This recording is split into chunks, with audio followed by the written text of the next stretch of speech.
In 2015, a police officer with a reputation for corruption and his troubled wife vanished deep in the Adirondacks. For 2 years, their disappearance baffled investigators until hikers stumbled upon a rusted water tower hiding a nightmare within. 2 decayed bodies, bags, and cryptic messages pointing to cartel revenge. What followed unraveled a chilling tale of power, betrayal, and justice delivered outside the law. This wasn't just a missing persons case, it was a reckoning. How did a man sworn to uphold justice become the target of a cartel's wrath, and why did his wife pay the ultimate price beside him? Baron D.C. was a man who wore his badge like a crown, striding through Los Angeles as though the city itself bent to his will. But behind the polished uniform and decorated career was a man whose name carried more fear than respect. To the public, he was a celebrated LAPD officer, praised for his toughness on crime. But within the neighborhoods he patrolled, whispers told another story, of a man who planted evidence, who protected criminals if they lined his pockets, and who destroyed anyone daring to speak out against him. His wife, Jenna, stood as a paradox at his side, strikingly beautiful, quick-witted in her sober moments, but chained to an addiction that had sunk its claws too deep, forcing her into the same underworld Baron claimed to fight. Together, they lived in luxury, their mansion in the hills glittering with political connections and blood-stained money. Yet beneath that facade lay a marriage corroded by lies, secrets, and the haunting stench of power misused. At a gala in 2014, thrown by his father's political allies, Baron worked the room like a predator stalking prey, shaking hands with judges and senators, his charisma masking the cruelty that festered within. Jenna floated nearby, her smile dazzling yet fragile, a glass of champagne trembling in her manicured hand, her eyes betraying the hollow ache of a woman chained to a life she no longer recognized. While the cameras flashed, Baron cornered a junior officer, berating him until the man nearly broke into tears, proving to the entire room that even in public, Baron thrived on humiliation and domination. But even he was not untouchable. That same month, a chance encounter with Luis Ortega, a mid-level cartel operator from Mexico, changed the course of his fate. Ortega had been moving quietly through Los Angeles, building networks under the noses of law enforcement, and Baron, arrogant, drunk, and itching for control, confronted him during a dispute over money and turf. Instead of following procedure, Baron pulled his service weapon in a back alley and shot Ortega point-blank in the chest, execution style, silencing him before the man could utter a word. Jenna was there, her breath fogging in the cold night air, her trembling hands clutching her coat as the body collapsed beside a dumpster, lifeless eyes staring into nothing. Baron, without hesitation, ordered her to keep quiet, wiping the gun clean and slipping it back into his holster as though it had been another day on the job. To him, it was just another mess to bury. But across the border, Ortega was not just another name. He was family. Word traveled fast, reaching the ears of Diego Vargas, a cartel leader known for his patience as much as his brutality. At Ortega's funeral, Diego stood in silence, his face like stone, before uttering the vow that would seal Baron's fate. "He took my blood. I'll take his soul." By early 2015, Baron had grown restless in Los Angeles, the city that once bent to his authority now beginning to feel claustrophobic under the weight of secrets he could no longer fully control. And Jenna, worn down by the cycles of her addiction and his cruelty, suggested a trip to reset, though neither truly believed peace could exist between them. He chose the Adirondacks in New York, far from the prying eyes of journalists and political rivals, selling the idea as a week of fresh air, hiking, and reconnection. But underneath the veneer of leisure, Baron saw it as a calculated escape, a way to disappear for a time and remind himself he was untouchable. Their departure was discreet. Tickets purchased through a friend of a friend, flight details kept deliberately vague, the kind of paranoia that spoke less of a man on holiday and more of one trying to outrun something. When they landed, the cool air of the mountains pressed against their faces, sharp and unfamiliar compared to the smog of Los Angeles, and for a fleeting moment, Jenna felt hope flicker within her, the kind of fragile spark that whispered, maybe life could start again. But shadows had already followed them east. Unbeknownst to Barron, Diego Vargas had been patient, meticulous, and with cartel money flowing as steadily as rivers, tracking the couple's movements was no more difficult than pulling on a thread. A black SUV was spotted near the airport days before, windows tinted, its driver never photographed but always present, the kind of silence that speaks louder than gunfire. At their lodge, Barron dismissed the unease Jenna voiced when she noticed a man at the bar watching them too intently, chalking it up to paranoia or her drug-tainted nerves, though even he had begun to check his phone more often, scanning for messages from his brother and old contacts in LA. It was on their third night, after a day of hiking trails that wound through towering pines and across streams that whispered with the melt of winter, that the first real crack appeared. Barron's phone, usually buzzing with the chatter of his network, went dead. No signal, no messages. Jenna's too. At first, it seemed like the normal isolation of the mountains, but Barron's instincts, the instincts of a man who had lived too long around criminals, told him this was no accident. On their drive back toward the lodge, headlights appeared in the rear-view mirror, too steady, too close, following them for miles through the winding roads. Barron pressed harder on the accelerator, his jaw clenched, Jenna gripping the armrest until her knuckles whitened, both of them knowing but unwilling to say aloud what was happening. When they reached a stretch of road swallowed by trees, the light suddenly vanished, but the silence left behind was more terrifying than their presence. That night, Barron locked the cabin door 3 times and slept with his service weapon on the nightstand, while Jenna lay awake staring at the ceiling, the sound of distant wind through the trees, carrying the unmistakable weight of a hunt that had already begun. The night of their disappearance in the Adirondacks remained stitched with unanswered questions, but survivors in nearby cabins would later recall hearing the screech of tires, the thud of doors slamming, and a woman's scream cut short by the low growl of engines tearing off into the forest. Barron and Jenna were gone before dawn broke. They awoke bound, blindfolded, and gagged inside what smelled like a damp storage room, the air thick with gasoline and rust, the walls echoing with dripping water. And when the blindfolds were pulled away, Diego Vargas himself stood before them, the cartel shadow that Barron had arrogantly believed was too far, too weak to touch him here. Diego said little at first, only pacing, the blade of a knife tapping against his thigh like a metronome, before finally whispering, "Justice is patient, Senor Barron." For 6 months their captivity became a theater of torment, a slow, calculated unraveling of Barron's pride and Jenna's fragile hope. The couple was kept in a rusted warehouse on the outskirts of a small town, its windows blacked out, its doors padlocked with chains.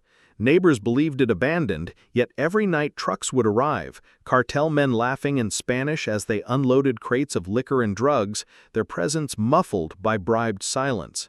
Barron, once the predator in his world of corruption, was beaten repeatedly, each strike accompanied by Diego's reminders of the Mexican man he had executed in Los Angeles, a brother, a son whose blood demanded balance. Jenna, meanwhile, endured a different prison: isolation, fear, and withdrawal. Diego made no secret of his disdain for her, calling her weak, calling her poison. But it was her suffering that ultimately broke Barron, for every cry she gave in the dark was a reminder that his arrogance had doomed not just himself, but the woman tethered to him by fate and vice. Twice, Barron attempted to escape, once when a guard dozed off drunk, another when he managed to slip free of his bindings. But both times he was dragged back, bones cracked, ribs fractured, Diego ensuring the punishment was severe enough to destroy the will but not yet end the life. Jenna, in her rare lucid moments, begged him to stop, whispered that she would rather die than see him beaten again. And it was in those whispers that Diego found the fuel for his revenge, to keep them alive just long enough for them to rot in each other's despair. Outside, the world had not forgotten them entirely. Search parties combed the Adirondacks, posters of their faces weathered on telephone poles, and Barron's brother pleaded with media outlets for coverage. But every lead collapsed into silence, every trail dead-ended as if swallowed by the mountains themselves. To the world, they had vanished. To Diego, they were trophies locked away, proof that power, when patient, always finds its moment to strike. 2 long years after Barron and Jenna vanished into the silence of the Adirondacks, the forest seemed to have swallowed them whole, their case fading into the background noise of unsolved disappearances, until a summer storm in 2017 shifted the earth and rusted bolts on an abandoned water tower near the outskirts of a forgotten logging site. Hikers passing by noticed a foul stench rising from the metal giant. A tower so weather-worn it leaned like a relic from another century, its surface flaked with orange rust that peeled like dead skin under the rain. When rangers arrived, accompanied by deputies, they climbed the narrow ladder with flashlights cutting through the darkness of the tank's gaping mouth, and what they found inside froze them in place. 2 skeletal forms slumped together in the shallow pool of stagnant water and debris, their bones tangled in shredded clothing, the fabric still faintly recognizable as the jeans Barron once wore, and the pale cardigan Jenna had been seen in during her last known photograph. Scattered around them were remnants of Captivity, plastic bindings, scraps of stained rope, and a pair of weathered duffel bags, one still holding a few personal items, a cracked phone case, a water-damaged wallet with Barron's ID, and a crushed pack of cigarettes. The scene was grotesque, yet eerily silent, as if the tower itself had become their coffin, hiding their suffering from the world until time and decay forced the truth to spill out. Forensic teams worked for hours, carefully extracting the remains, the stench of decomposition lingering in the humid air, officers whispering in disbelief as they uncovered the marks on the bones, fractures, blunt trauma that hinted not at an accident, but at deliberate cruelty. News of the discovery spread quickly. Reporters flocked to the site, their cameras capturing the image of the water tower silhouetted against the storm clouds, a macabre monument to unanswered questions. Barron's brother arrived days later, his grief tangled with rage as he demanded answers from law enforcement, accusing them of negligence, claiming they had protected Barron's reputation as a police officer instead of pursuing the truth. But the most chilling revelation came when investigators tested the duffel bags. Inside one pocket, hidden among scraps of fabric, was a torn note in Spanish, its ink faded but legible. Para mi hermano, justicia está completa. For my brother, justice is complete, signed only with the initials DV. The name Diego Vargas, once whispered in criminal reports, suddenly became the centerpiece of the investigation, linking Barron's past crime in Los Angeles to his brutal fate in the Adirondacks. What had seemed like a random disappearance was now revealed as an orchestrated act of vengeance stretching across years and borders, a cartel's shadow reaching deep into American soil. The discovery shocked the public, ignited headlines, and forced federal agents to step in. But for those who stood beneath the towering hulk of rust and silence, the truth was already clear. Barron and Jenna's final resting place had been chosen not by chance, but by design, their bodies hidden in the very heart of decay, a message carved in rust and bone that no one could ignore. The revelation of Barron and Jenna's remains inside the rusted Adirondacks water tower was not the end of the story. It was the ignition point for something far larger, a storm that swept across borders, ignited international outrage, and exposed the frailty of justice when entangled with corruption and cartel power.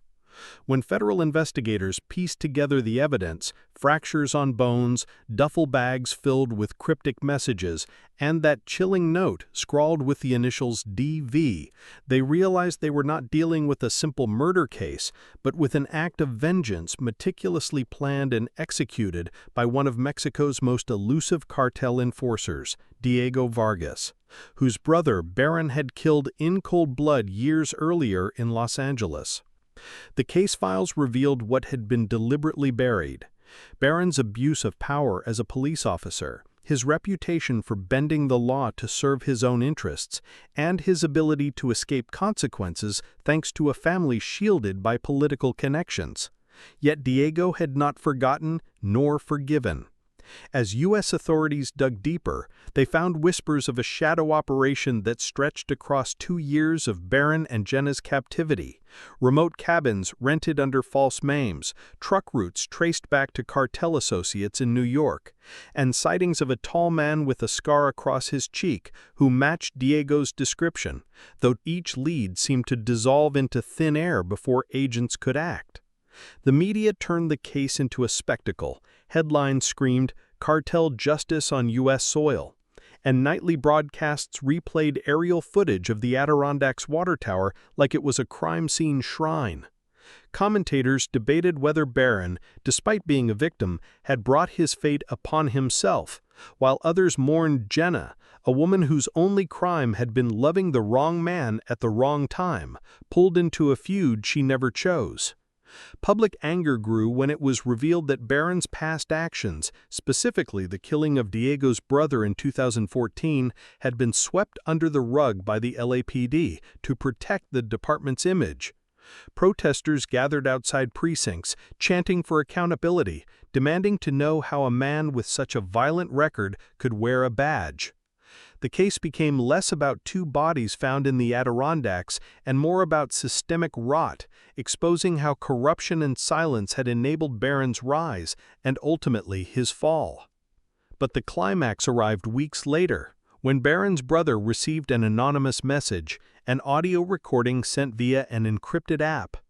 In the recording, Diego Vargas himself spoke, his voice steady, cold, almost ritualistic. He described how Barron had slapped him in the face with arrogance when he killed his brother, thinking the law would shield him forever. "I gave him 2 years to feel the silence of fear, 2 years to know that no power, no badge, no family can save you when justice comes from blood." He admitted to keeping Barron and Jenna alive in captivity for months, moving them like cattle across borders, torturing Barron while sparing Jenna only because she was leverage. But when whispers grew that police were circling closer, he decided to finish it. The tower was perfect: rust, rot, silence. It was America's coffin for its corrupt cop. Now the world knows. The recording, leaked to the press, went viral. Overnight, Diego became a ghostly figure of legend, both feared and strangely revered by some as a symbol of poetic justice, though law enforcement called him a terrorist. The U.S. and Mexico launched a joint operation, deploying task forces, drones, and undercover agents to hunt him down. Yet Diego slipped through every net, his network too deep, his movements too unpredictable. The more they searched, the more mythic he became, with sightings reported everywhere from border towns to Europe, though none confirmed. Meanwhile, Barron's family tried to reclaim the narrative, painting him as a fallen officer who had sacrificed his life for duty. But Jenna's family pushed back, releasing her journals and personal writings that revealed her torment, her fear of Barron's violence, her desire to leave him, and her dreams of escaping the chaos for a simpler life. Public sympathy shifted sharply toward Jenna, her image held up as a tragic figure consumed by a man's corruption and a cartel's wrath. At her funeral, mourners placed flowers shaped into broken hearts. While at Barron's, the turnout was sparse, marked more by whispers than tears. The final blow came 2 months later, when Diego's prophecy seemed to fulfill itself. From inside a federal prison in New York, one of Diego's captured associates leaked a letter written by Diego himself, claiming that he had no intention of being caught. "I am already everywhere, in your streets, your silence, your fear.